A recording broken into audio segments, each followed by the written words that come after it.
Estamos de regreso y ha llegado el momento, el segmento de salud, donde estaremos hablando sobre la ansiedad específicamente relacionada al tema de redes sociales. Pero no seré yo quien habla de este tema, sino la licenciada Stephanie Bonetti. Buenas tardes. Hola, bienvenida. Óyeme, mi bienvenida, sí, bienvenida aquí a esta casa que ya casi es mía. Claro que Muy sí. feliz de estar aquí nuevamente hoy para hablar de un tema tan interesante, porque realmente la ansiedad comienza a sentirse más en estos tiempos, ya cuando viene acercándose el fin de año, esa ansiedad y esa comparación constante con el tema de las redes sociales, cuando las personas comienzan a mostrar sus resultados, cuando vemos que a veces nos estamos quedando atrás, comienza esa sensación de vacío, ese nerviosismo, esas palpitaciones, esos pensamientos que nos abruman y que muchas veces no nos dejan dormir. Así es. Y realmente muchas personas pues sienten este tipo, todos los que mencionabas, pero ¿cuándo sería el punto exacto donde una persona se tiene que ya empezar a preocupar y ya verlo como, ok, tengo que a lo mejor tomar un cierto tratamiento para lidiar con la ansiedad? Mira, realmente todos padecemos de ciertos niveles de ansiedad y la ansiedad es necesaria para nosotros poder tomar acción.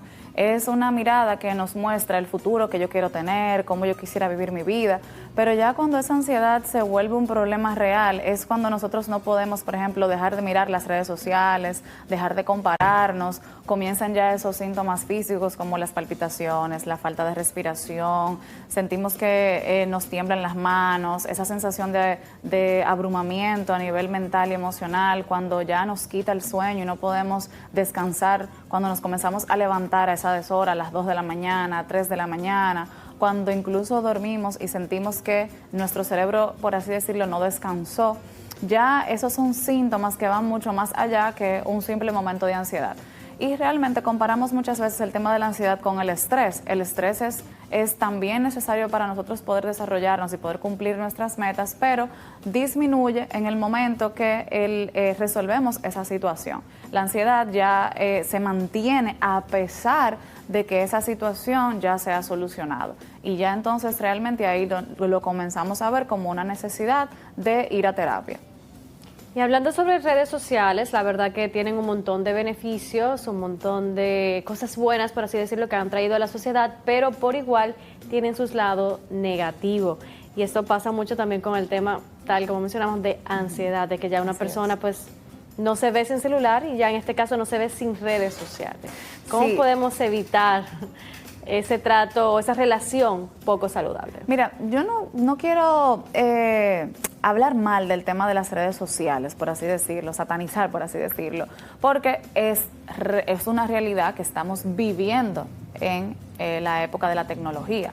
Ahora bien, sabemos que el tema de las redes sociales, o incluso vamos a hablar de los electrónicos, porque si hablamos de redes sociales, quien se acuerda del high five, quien se acuerda de todas estas redes sociales anteriores, siempre hemos vivido con la necesidad de conectar y de acercarnos a esas personas que tal vez están lejos. Pero yo creo que donde llega el problema real es cuando nosotros dejamos de hacer las tareas diarias que tenemos que cumplir. Cuando ya el tema de evadir la realidad que yo estoy viviendo, yo comienzo a compensarla con el tema de las redes sociales o de los aparatos electrónicos, porque realmente eso nos genera una acción dopaminérgica en nuestro cerebro y es motivador, ¿verdad?, ver cómo la vida del otro, o criticar, por así decirlo, o comentar, o estar pendiente afuera, porque tal vez ocuparme de lo que yo tengo que ocuparme en mi vida sea tedioso o no me guste.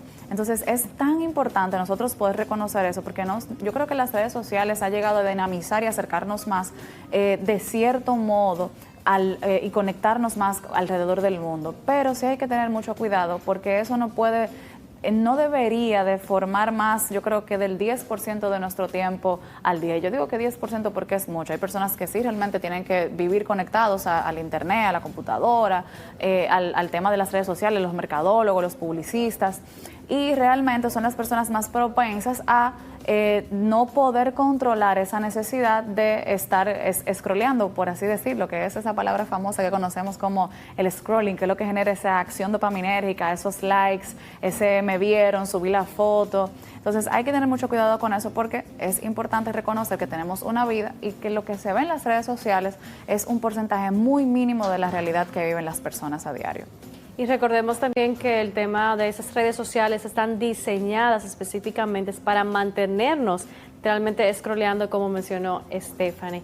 Y hablemos un poquito sobre la nomofobia, que sería esa parte de tener fobia a no tener un celular en la mano. Esto es cuando a lo mejor a alguien se le queda el celular, se tiene que regresar o no puede estar sin el celular de una manera tranquila. Sí, ya ahí eso se ha generado una codependencia, por así decirlo.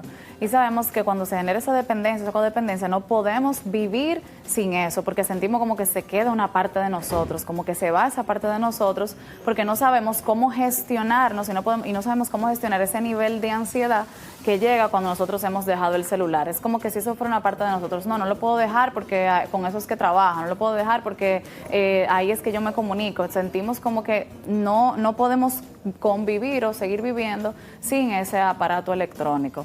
Y sobre todo el tema de estar enterados, porque el celular es una herramienta donde nosotros nos enteramos de lo que pasa, de lo que sucede. Hay personas que necesitan constantemente convivir con eso que está pasando fuera de mí, de qué manera yo puedo convivir en esta vida cuando tengo que ocuparme de mí. Imagínate nosotros estar sin el celular, aquí lo tengo en la mano y muy raro que siempre lo tenga en la mano. Pero es necesario porque se hace de cierto modo una herramienta que si no lo tengo me siento como vacío. Es como en el momento que, por ejemplo, se puede ver en otras fobias, hay personas que necesitan asegurarse de cerrar su casa, se devuelven varias veces, y es ese tema de no tener el celular a la mano. Cuando se llega a ese proceso de dependencia nos genera angustia, y ese nivel de angustia es lo que nos genera muchas veces ese comportamiento obsesivo y se genera muchas veces en ese trastorno de ansiedad.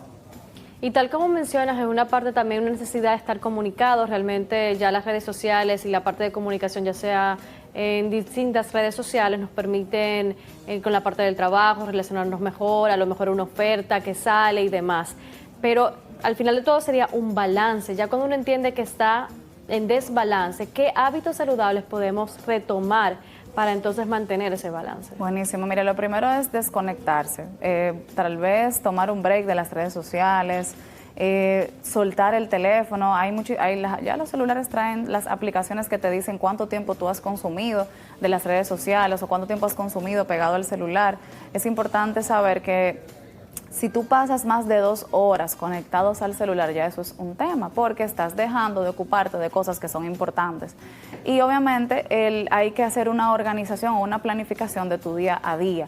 Para mí eso es súper importante porque eso nos va a ayudar a identificar dónde estamos perdiendo el tiempo, y por eso viene el tema de la misma procrastinación.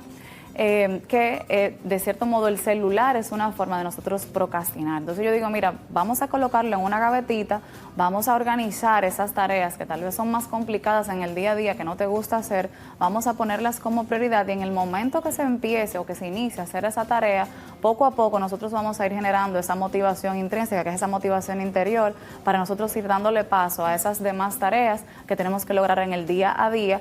Y de cierto modo yo digo a nosotros mismos aplaudirnos y de cierto modo reconocernos, porque al final del día hemos logrado tal vez bajar 10 minutos, 20 minutos, 30 minutos, y es hacerlo paulatinamente, no de golpe, porque a veces ese mismo proceso de hacerlo de golpe nos genera también muchísimos niveles de ansiedad. Y yo diría también estar atentos a la parte de cómo uno se siente, esa diferencia de a lo mejor cómo me siento yo cuando paso tanto tiempo a cuando voy disminuyendo el tiempo en las redes sociales. Y hablemos entonces ahora cómo esto todo afecta tanto a los niños como jóvenes, que ya su cerebro no está desarrollado al 100%, quizás la fuerza de voluntad en el tema de opiniones, en el tema de gusto, todavía no está desarrollada. Sí, mira, en los jóvenes, incluso dentro de las políticas de las redes sociales, sabemos que hasta los 13 años un joven no debería tener redes sociales, o no debería estar expuesto a eso, porque hay una necesidad de nosotros como seres humanos y como seres sociales de compararnos, de ver cómo es la vida de los demás, de nosotros utilizar o querer hacer lo que hace el otro, y ya hemos escuchado muchísimos y vastos casos de jóvenes que lamentablemente han perdido la vida o se han entrado en juegos que se les motiva a hacerse daño de cierto modo. Y el joven, lo que pasa es que el cerebro del joven, como no está formado totalmente, eso le lleva a esa necesidad de lo prohibido, de experimentar, porque los niveles de ese nivel de motivación, por así decirlo, y de excitación que le crea en el cerebro de hacer algo que tal vez no debería de hacer, o ni siquiera, vamos a quitar el tema de no debería de hacerlo, porque muchos jóvenes no saben que no deberían, sino de pertenencia. El tema de la pertenencia aquí es vital, porque para tú pertenecer, muchos grupos te invitan a hacer cosas que tal vez un niño o un jovencito no sabe si está bien o no sabe si está mal. Aquí vemos el tema de compartir esas fotos, esos desnudos, esa dirección de su casa, como vemos en muchísimos juegos como Roblox, que ya en las noticias se ha hablado bastante de eso. Entonces, yo creo que lo primero es que en casa se trabajen los límites que tiene que tener ese niño para poder acceder al tema de el internet, de las redes sociales, de los juegos. No se le puede dar rienda suelta a un niño para que experimente eso. Yo creo que como padres nosotros debemos de sacar un momento para sentarnos con esos niños, porque su cerebro no tiene 100% la capacidad de discernir entre lo que es correcto y lo que no es correcto. Un joven necesita esa adrenalina para poder realmente sentirse vivo, por así decirlo. Esas emociones de los niños y de los jóvenes van a 200 cuando la de nosotros ya ha bajado bastante por nuestro desarrollo. Sí, realmente es un tema bastante amplio, bastante interesante por igual, pero recordemos rapidito, ya que no tenemos tiempo, las redes sociales, Stephanie, para seguir hablando contigo de este tema. Así es, pueden seguirme en mis redes sociales en stephanie.bonetti. Muchísimas gracias. De esta manera nosotros hemos finalizado la emisión del día de hoy. Gracias por su sintonía. Marlene González estuvo con ustedes. Feliz tarde.